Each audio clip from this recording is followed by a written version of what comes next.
মা বাবারও কিন্তু অনেক স্বপ্ন থাকে। সেই স্বপ্নগুলা কি? যে আমার ছেলে ডাক্তার হবে, আমার ছেলে কোরআনের হাফেজ হবে, আমার ছেলে এইটা হবে, ওইটা হবে। ইব্রাহিম আলাইহিস সালামের স্বপ্ন ছিল কি? আল্লাহর রাস্তায় ওনার সন্তানকে কুরবানি করা, এটা স্বপ্ন। উনি ওনার ছেলেকে দেখেন যে, বাবা আমি তো এরকম স্বপ্ন দেখছি, তো এইটার ব্যাপারে তোমার কি মতামত?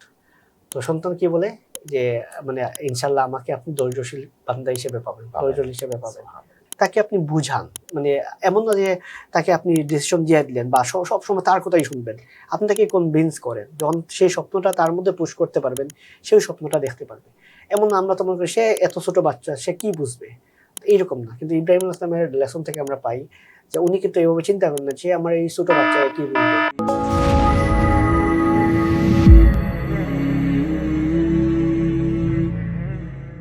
আসসালামু আলাইকুম ওয়া রাহমাতুল্লাহি ওয়া বারাকাতুহু। পবিত্র মাহে রমাদান উপলক্ষে সকলের প্রিয় গণমাধ্যম ফেজ দ্য পিপলের বিশেষ আয়োজন স্কিলস ফ্রম দ্য কোরআনের 19তম পর্বে স্বাগত জানাচ্ছি আমি রাকিবুল ইসলাম। দর্শক, প্রতিদিনের মতো আজকেও আমরা পবিত্র কোরআন থেকে একটি স্কিল সম্পর্কে আলোচনা করব। আমাদের সাথে আছেন আরিফুল ইসলাম ভাই।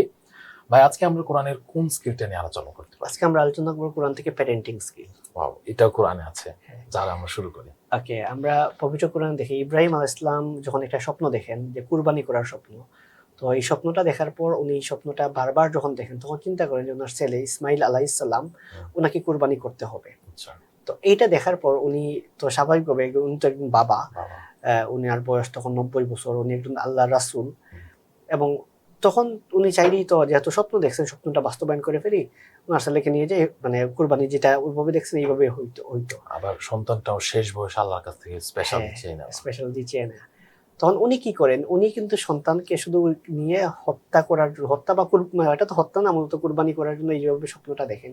এটার জন্য না নিয়ে উনি কি করেন? উনি ওনার ছেলেকে দেখেন যে, বাবা আমি তো এরকম স্বপ্ন দেখছি, তো এইটার ব্যাপারে তোমার কি মতামত? তো সন্তান কি বলে? যে মানে ইনশাআল্লাহ আমাকে আপনি ধৈর্যশীল বান্দা হিসেবে পাবেন, ধৈর্যশীল হিসেবে পাবেন। তো এই ঘটনাটা আমরা জানি, কিন্তু এই ঘটনার মধ্যে প্যারেন্টিং এর লেসনটা কি? যে আপনি যখন আপনার নিজের জন্য, নিজের সন্তান রিলেটেড কোনো একটা সিদ্ধান্ত নিবেন। ইসমাইল আলাইহিস সালাম আমরা জানি ওই সময় কিন্তু একজন কিশোর ছিলেন, বালক ছিলেন, ৮-১০ বছর এরকম একটা বয়স ছিল।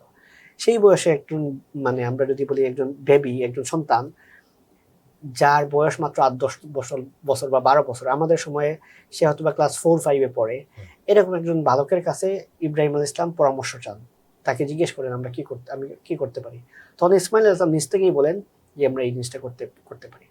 তো আমরা দেখি যে মা বাবার অনেক স্বপ্ন থাকে। ইব্রাহিম আলাইহিস সালামের স্বপ্ন ছিল কি? আল্লাহর রাস্তায় ওনার সন্তানকে কুরবানি করা, এটা স্বপ্ন।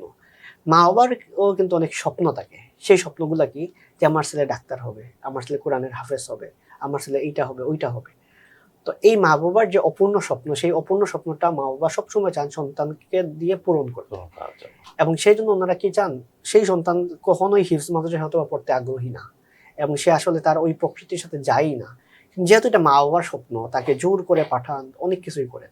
সেই সন্তানের স্বপ্ন না সে আসলে ডাক্তার হবে, তার আসলে ওই মেধাটা নাই, আল্লাহ তাকে ওই ব্রেনটা দেন নাই, যে ব্রেনটার কারণে, যে মেধাটার কারণে সে ওইটা হয়েছে। সে হয়তো অন্য কিছুতে পারদর্শী, কিন্তু মা বাবার তো স্বপ্ন দেখছেন তাকে ডাক্তার বানাইতেই হবে। তো এই জন্য কিন্তু দেখা যায় মা বাবা নিজের স্বপ্নটা পূরণ করার জন্য সেই সন্তানকে চাপিয়ে দেওয়া হয়, সন্তানকে ডাল হিসেবে ব্যবহার করা হয়। তো এইটা একটা মানে উল্লেখযোগ্য জিনিস, যেটার মাধ্যমে আমরা দেখতে পাই যে এইটা আসলে ইব্রাহিম আলাইহিস সালামের যে প্যারেন্টিং লেসন, এটা না। আপনার আপনার নিজের স্বপ্ন হোক, সন্তানের জন্য স্বপ্ন হোক, সন্তানের ভালোর জন্য হোক, সবকিছুই হোক, আপনি সেই সন্তানটা যদি ৫ বছরেও থাকে, ৫ বছর হয়তো সে বুঝবে না, ৮-১০ বছরেও থাকে, তাকে আপনি বুঝান। মানে এমন না যে তাকে আপনি ডিসিশন দিয়ে দিলেন বা সবসময় তার কথাই শুনবেন। আপনি তাকে কনভিন্স করেন, যখন সেই স্বপ্নটা তার মধ্যে পুশ করতে পারবেন, সেই স্বপ্নটা দেখতে পারবে। এমন না আমরা তো মনে করি সে এত ছোট বাচ্চা, সে কি বুঝবে?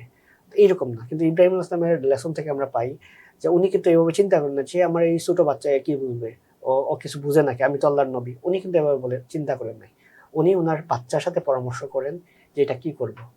উনার ছেলে ইসমাইল আলাইহিস সালাম, উনিও কিন্তু দেখা যায় উনি তো তখন নবী ছিলেন না, উনার মাত্র ১০ বছর বয়স, কিন্তু উনি কি পরামর্শ দেন? আল্লাহ আপনাকে যে নির্দেশ দিচ্ছেন সেই নির্দেশটাই আপনি পালন করেন। তো এটা আমরা যদি দেখি যে কোরআন থেকে আমরা প্যারেন্টিং এর এই লেসনটা পাইলাম। আমরা তাহলে এখানে দেখতে পাচ্ছি যে আমরা যে কোনো পারিবারিক ভাবে আমরা যখন যে কোনো সিদ্ধান্ত নিব, সন্তান সবাইকে একসাথে বসিয়ে সুন্দর করে ব্যাপারটা সবার সাথে শেয়ার করে যখন নেওয়া হয়, তখন সেই কাজটা সহজ হয় এবং লক্ষ্যটা উদ্দেশ্যটা পূরণ হয়ে যায়।